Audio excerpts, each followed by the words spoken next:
बिस्मिल्लाहिर्रहमानिर्रहीम। अस्सलाम वालेकुम। पाकिस्तान टाक के साथ ज़ीशान नूर आपसे मुखातिब है। आज सुप्रीम कोर्ट ऑफ पाकिस्तान का एक तारीखी फैसला आया है। पंजाब और केपीके के जो जनरल इलेक्शन थे उस हवाले से सुप्रीम कोर्ट ऑफ पाकिस्तान के 5 रुकनी बेंच ने 3-2 की रेशो से एक फैसला सुना दिया, जिसमें उन्होंने कहा कि 90 रोज के अंदर अंदर इंतखाबात करवाना जरूरी है। इस फैसले में जस्टिस जमाल खान मंदुखेल साहब और जस्टिस मंसूर अली शाह साहब ने अपना इख्तलाफी नोट दिया। इस केस का पस मंजर क्या है वो भी मैं वन लाइनर आपसे शेयर कर लेता हूं कि कुछ दिन पहले लाहौर के साबिक सीसीपीओ गुलाम महमूद डोगर साहब के ट्रांसफर का एक केस जो है वो सुप्रीम कोर्ट में चल रहा था। उसमें 2 मोअज़्ज़ज़ जज साहबान ने चीफ जस्टिस ऑफ पाकिस्तान से दरखास्त की कि आप इस इलेक्शन के हवाले से एक 100 मोटो नोटिस लें। उसके बाद 100 मोटो नोटिस ले लिया गया। उसके बाद फिर 9 रुकनी बेंच भी मुकर्रर कर दिया गया, लेकिन पहली समात के ऊपर ही मोअज़्ज़ज़ जज साहबान का आपस में इख्तलाफ हुआ। उन्होंने अपने अपने इख्तलाफी नोट लिखे। उसके बाद तकरीबन 4 मोअज़्ज़ज़ जज साहबान इस बेंच से अलहदा हो गए। फिर 5 रुकनी बेंच ने इस केस की समाप्त की और आज जो है वो इसका तारीखी फैसला जारी करती है। नाज़रीन, बज़ाहिर तो ये एक तारीखी फैसला लगता है कि इससे जो एक सियासी बहरान था, आईनी बहरान था, वो हल हो जाएगा। सुबह से मीडिया और सोशल मीडिया भी इस चीज़ को रिपोर्ट कर रहा है, लेकिन मेरी राय और मेरा पॉइंट ऑफ व्यू इससे थोड़ा सा मुख्तलिफ है। मेरा पॉइंट ऑफ व्यू ये है कि इस तरह के सियासी मामला जो हैं वो अदालतों में नहीं आने चाहिए। ये इलेक्शन करवाने हैं, कब करवाने हैं, कैसे करवाने हैं, केयर टेकर सेटअप कैसे बनना है, ये सारी चीज़ें जो हैं ये पार्लियामान के अंदर हल होनी चाहिए। ये एक पूरा स्ट्रक्चर मौजूद है। बदकिस्मती से पाकिस्तान का निज़ाम ये है कि यहाँ पर हर बंदे की अपनी अपनी डोमेन है, अपनी अपनी जिम्मेदारी है, लेकिन अपनी अपनी जिम्मेदारी अदा करने की बजाय वो दूसरों के मामला में जो है वो इंटरफेयर करने की कोशिश करते हैं। मिसाल के तौर पर अगर पंजाब और केपीके के इलेक्शन की बात थी तो इसमें 2-3 बड़े अहम अदारे हैं, 2-3 बड़ी एग्जीक्यूटिव अथॉरिटीज हैं जिनकी अपनी अपनी जिम्मेदारी है। गवर्नर का अपना इख्तियार है, इलेक्शन कमीशन ऑफ पाकिस्तान का अपना इख्तियार है, लेकिन दोनों ने ही बदकिस्मती से अपने इख्तियार इस्तेमाल नहीं किए, जिस वजह से ये केस जो है वो सुप्रीम कोर्ट ऑफ पाकिस्तान में गया और वहां पर फिर इसकी समाप्त हुई। लेकिन इससे जो पाकिस्तान की 24 करोड़ लोग हैं उनका क्या नुकसान होता है? उनका नुकसान ये होता है कि उनके जो हजारों और लाखों केसेस अदालत में मौजूद होते हैं वो कहीं पीछे रह जाते हैं। ये जो सियासी केसेस हैं ये रोजाना की बुनियाद पर जाते हैं, इनकी समाप्त होती है। फिर आप कहते हैं कि पाकिस्तान की जो अदलिया है उनका कोई 128वां नंबर है रैंकिंग के हवाले से, लेकिन जब आप अपने सियासी केसेस ले जाकर अदालतों में हल करवाएंगे तो फिर यही सूरत हाल बनेगी। अगर गवर्नर हजरात ने इलेक्शन कंडक्ट करवाने में अपना किरदार अदा नहीं करना तो फिर इन गवर्नर हाउसेस को रखने की क्या जरूरत है? फिर इतने जो आलीशान गवर्नर हाउस दोनों सूबों के बने हुए हैं इनको खत्म कर देना।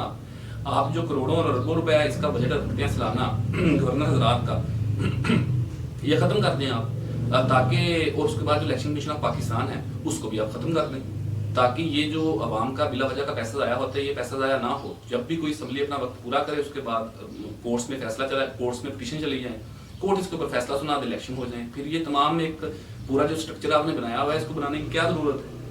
और नाज़रीन, इसके अलावा अगर आप बात करें, मैं आपसे थोड़ा सा शेयर करूंगा कि पाकिस्तान की अदालतों में कितने केसेस जो हैं वो इस पेंडिंग है। पाकिस्तान की जो 5-6 बड़ी अदालतें हैं, जो 4 सूबों की हाई कोर्ट्स हैं और इस्लामाबाद हाई कोर्ट है, फिर सुप्रीम कोर्ट ऑफ पाकिस्तान है, इन 6 की 6 अदालतों में कितने हजार केसेस जो हैं वो पेंडिंग है। लेकिन यहाँ पर किस तरह के केसेस जो हैं वो लगते हैं, किस तरह के केसेस जो हैं वो सुने जाते हैं और बदकिस्मती से उनका जो है वो फैसले किए जाते हैं। और ये सारी की सारी गलती हमारे सियासतदानों की है। ये अपने सियासी मसाइल उठाकर अदालतों में ले जाते हैं। थोड़ा सा रिकॉर्ड मैं आपसे शेयर करूंगा। एक अंदाजे के मुताबिक सुप्रीम कोर्ट ऑफ पाकिस्तान में तकरीबन 40,800 केसेस जो हैं वो इस वक्त पेंडिंग है। लाहौर हाई कोर्ट में 1,50,000 के करीब जो है वो केसेस पेंडिंग हैं। इसके अलावा अगर हम सिंध हाई कोर्ट की बात करें तो तकरीबन 92,000 केसेस जो हैं वो सिंध हाई कोर्ट में पेंडिंग है।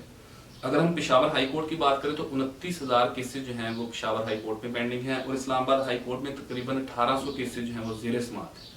लेकिन नाज़रीन, अगर हम अदालतों की बात करें तो पिछले 2-3 महीने के अगर आप केसेस उठा के देख लें तो आपको अंदाजा हो जाएगा कि तरजीहात क्या हैं, कि किस तरह के केसेस जो हैं वो यहाँ पे सुने जाते हैं। अगर हम लाहौर हाई कोर्ट की बात करें तो लाहौर हाई कोर्ट में पिछले गुज़श्ता 2-3 महीने से जो मैंने कम से कम सुना है मीडिया के ऊपर, सोशल मीडिया के ऊपर, तो वो यही केसेस मैंने सुने हैं कि जी इलेक्शन नहीं हो रहा, इलेक्शन की डेट दी जाए। अब इलेक्शन की डेट दी जाती है, फिर जो दूसरे फ्रीक हैं, जो गवर्नर हजरात हैं, वफाकी हुकूमत, इलेक्शन कमीशन है, वो जाके दरखास्त दायर कर देते हैं, उसके ऊपर समाअत शुरू हो जाती है। उसके बाद अगर सुप्रीम कोर्ट ऑफ पाकिस्तान की बात करें तो पिछले तकरीबन 2-3 महीने में मैंने 2-3 अहम केसेस की समाअत होती देखी है। उसमें एक केस तो ये है कि जी इस वक्त की मौजूदा हुकूमत पीडीएम ने आकर नैब के कवानीन में गलत तरमीम कर दी है और अपनी सजाएं माफ करवा ली हैं। ये तरमीम जो है वो वापस की जाए। भाई, अगर आपने नैब को रखना है, नहीं रखना, खत्म करना है, तरमीम करनी है, नहीं करनी, ये पार्लियामान का काम है। आप सुप्रीम कोर्ट ऑफ पाकिस्तान ये केस क्यों लेके आ रहे हैं? उसके अलावा दूसरा केस मैंने ये सुना है कि जी फलां सीसीपी लाहौर है उनका ट्रांसफर किया जाए। उसके बाद फिर अब जो है वो इलेक्शन के हवाले से ये तमाम तर सियासी मामला हैं और इन्हें पार्लियामान के अंदर हल होना चाहिए। اس سے ہوتا یہ ہے کہ جو باقی عام عوام کے جو ہزاروں کیسز ان اعلیٰ عدالتوں میں موجود ہوتے ہیں وہ کہیں پیچھے رہ جاتے ہیں، ان لوگوں کو انصاف نہیں مل پاتا، کئی مہینے کئی سال ان کی سنوائی نہیں ہوتی، ان کے کیسز کا نمبر نہیں آتا، وہ اپنے وکلاء کو فیسیں دے دے کے کنگال ہو جاتے ہیں۔ لیکن اگر عدالتوں میں کیسز دیکھیں تو سارے سیاسی کیسز جو ہیں وہ سنے جاتے ہیں، وہی کیسز لگتے ہیں۔ یہ تو ہماری نظام عدل کا جو ہے وہ حال ہے، یہ سارے کا سارا قصور جو ہے یہ پاکستان کی سیاستدانوں کا ہے۔ تو یہ ناظرین جو ہے وہ میرا پوائنٹ آف ویو تھا، اس کے اوپر میری ایک چھوٹی سی جو ہے وہ ناقص سی رائے ہے اور ایک سجیشن ہے جو میں دینا چاہتا ہوں، اور میں چاہتا ہوں کہ آپ بھی اپنا پوائنٹ آف ویو اس کے اوپر ضرور شیئر کیجیے گا۔ یہ سارے حالات دیکھنے کے بعد میں نے تو ایک چھوٹی سی میرے ذہن میں سوچ آئی کہ پاکستان کے چاروں صوبوں اور وفاق میں 5 نئی عدالتیں قائم ہونی چاہیے۔ ان عدالتوں کا نام ہونا چاہیے political courts of Pakistan, Pakistan کی سیاسی عدالتیں۔ 5 نئی عدالتیں قائم کر دینی چاہیے، اور پاکستان کے جو سیاسی معاملات ہیں، پاکستان کی جو سیاسی پولرائزیشن ہوتی ہے، جو سیاسی کیسز ہیں، وہ صرف ان عدالتوں میں دائر ہونے چاہیے، تاکہ ان کے جو مسئلے ہوں یہ لے کے وہاں پہ جائیں، وہاں پہ یہ لڑتے رہیں، جھگڑتے رہیں، ان کے معاملات ہوں نہ ہوں، اس سے باقی لوگوں کو کوئی کنسرن نہیں ہے۔ پاکستان کی باقی جو اعلیٰ عدلیہ ہے، باقی جتنی بھی پاکستان کی اعلیٰ عدالتیں ہیں، وہ چاہے چھوٹی عدالتیں ہوں، چاہے بڑی عدالتیں ہوں، ہائی کورٹس ہوں، وہ صرف جو ہے وہ 24 کروڑ لوگوں کے لیے خدا را چھوڑ دیں۔ یہ ملک جو ہے، اس ملک کا جو نظام ہے، یہ صرف 2 لاکھ اشرافیہ کے لیے نہیں بنا، یہ 24 کروڑ لوگوں کے لیے بنا ہے۔ اس ملک کے جو taxpayer, law abiding citizen ہیں، ان کے بھی لوگوں کے مسائل ہیں، لوگوں کے ہزاروں لاکھوں کیسز ان عدالتوں میں موجود ہوتے ہیں، ان کی سنوائی نہیں ہوتی۔ آپ اپنے کیسز کسی اور عدالتیں بنا لیں، وہاں پہ لے جایا کریں۔ یہ جو معزز عدالتیں ہیں، یہ جو ہمارے لیے قابل احترام عدالتیں ہیں، چاہے چھوٹی عدالتیں ہیں یا بڑی ہائی کورٹس ہیں، یہ جو ہیں یہ خدا را ہم لوگوں کے لیے چھوڑ دیں۔ جو پاکستان کے لوگوں کے مسائل ہیں وہ یہاں پہ ڈسکس ہونے چاہیے، لوگوں کی ترجیحات کی بات ہونی چاہیے، لوگوں کے بنیادی حقوق کی بات ان عدالتوں میں ہونی چاہیے۔ یہ ناظرین میرا وہ ناقص سی رائے اور پوائنٹ آف ویو تھا جو میں نے آپ سے شیئر کرنا تھا۔ اس کے اوپر آپ اپنا پوائنٹ آف ویو بھی ضرور دیجیے گا۔ اب تک کے لیے اتنا ہی، مجھے اپنی دعاؤں میں ضرور یاد رکھیے گا۔ اپنے میزبان ذیشان نور کو اجازت دیجیے۔ اللہ حافظ۔